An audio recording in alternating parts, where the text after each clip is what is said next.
What's up, Thrashers, and welcome back once again to the Thrash Maniac 99 YouTube channel, and I am back with yet another album review, and today, talking about probably the biggest, most anticipated release of the entire month of August, and I saved it as my last review for the week, and that is the latest offering from Deftones, Private Music.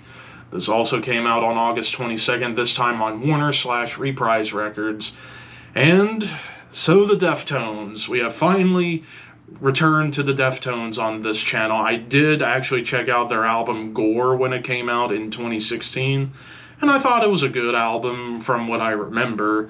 But obviously when it comes to me and the Deftones, I'm not like the biggest fan of them, or at least I'm just not as familiar, like apart from the big albums like Around the Fur and White Pony. But most everything else, I am kind of a novice when it comes to Deftones. Of course, I've always been aware of them, and I've heard songs, and I liked what I've heard across my entire life of ever hearing about this band. But, I don't know, just for whatever reason, they always escape me a lot of times. But here I am talking about a new album, so I figured, you know what? Might as well give it a chance, give it a listen, and I will say this was better than I was expecting it to be. So, basically to talk about the album as a whole, well, first off, the production on this album is huge. I mean, you got Nick Raskolinix back in the band to do production, and of course Nick's an awesome producer. He's worked with Alice in Chains and Mastodon and Ghost, amongst many big bands. And he's, of course, produced Deftones albums in the past, and they brought him back for this. And it sounds huge. It sounds huge, but it doesn't sound overproduced per se. It just sounds big. It just sounds huge, grand, and atmospheric.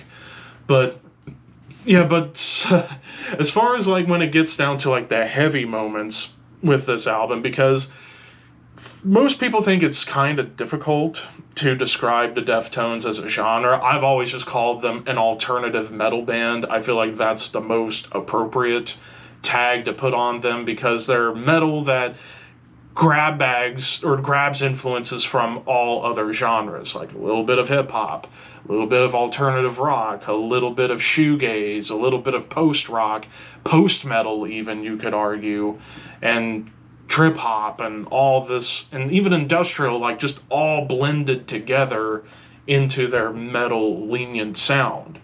And I will say, guitar wise, this is going for guitar feeling all over the place, whether it's like heavy riffing or soothing clean melodies or just adding big progressions to accent like the synths and the keyboards, perfectly complementing everything going on. But as far as like when it gets to its heaviest, like My Mind is a Mountain, the opening track, it is heavy and groovy and in like a triplet stomp, and it's pretty damn intense. But also you get like droning chug on Locked Club, but also you get like big heavy riffs on Edisys.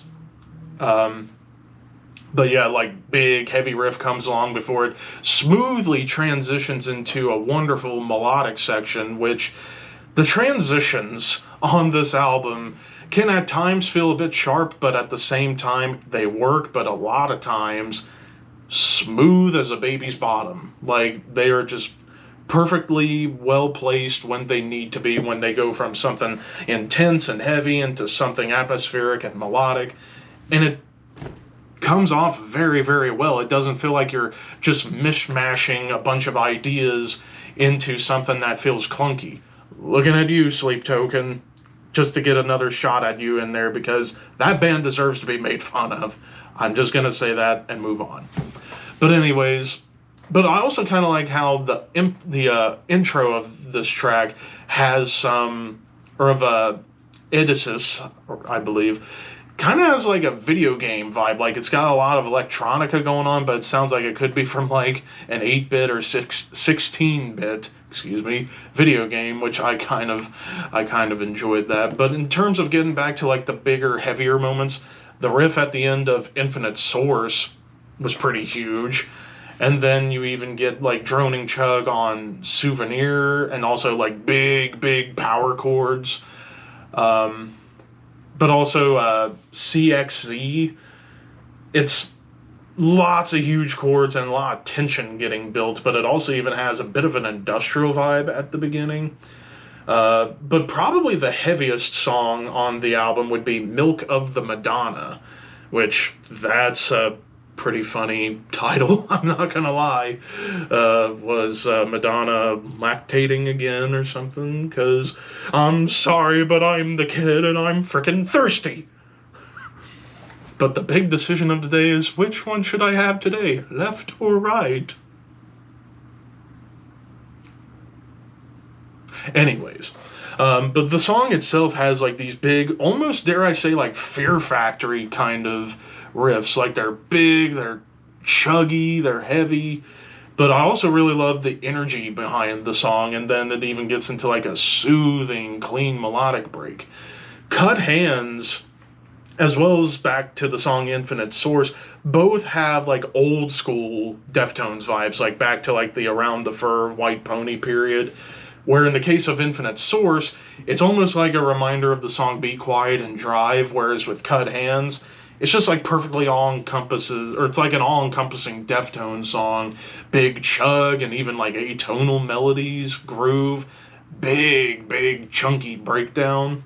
And then Metal Dream, despite the title, it only gets metal towards the middle and the end, but no issue with that. In fact, the song itself kind of has a bit of like a grungy feel, soothing melodies, but dare I say in like the beginning, you get almost a hip-hop delivery in Chino's vocals, which Chino's vocals, yes, they can come off as like seducing women kind of style, but unlike Vessel from Sleep Token, Chino can actually fucking sing.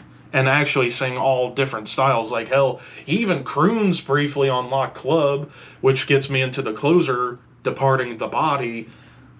Man, he is such a great crooner. And also the song itself is going for so much. Like keyboards and synths build the mood. Dissonant melodies on top of like a borderline doomy groove. Heavy drone on the guitars to add that atmosphere on top. Like, pretty much every single song, and hell, I didn't even talk about the song Souvenir, like atonal riffs that are beautiful, droning chug and chords, but also a big, like, triumphant chorus that really stood out on here. Like, in terms of songwriting, this has some of the best songwriting I've heard all year in terms of the way they transition out of sections into something else that's wonderful. As far as any negatives go,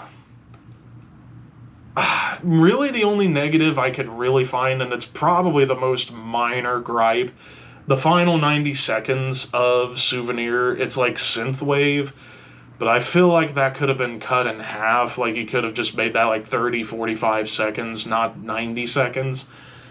But other than that, no complaints otherwise. And also, it flows beautifully. Like, all the songs are connected together. So it's feeling like you're listening to one long song with a lot of ideas.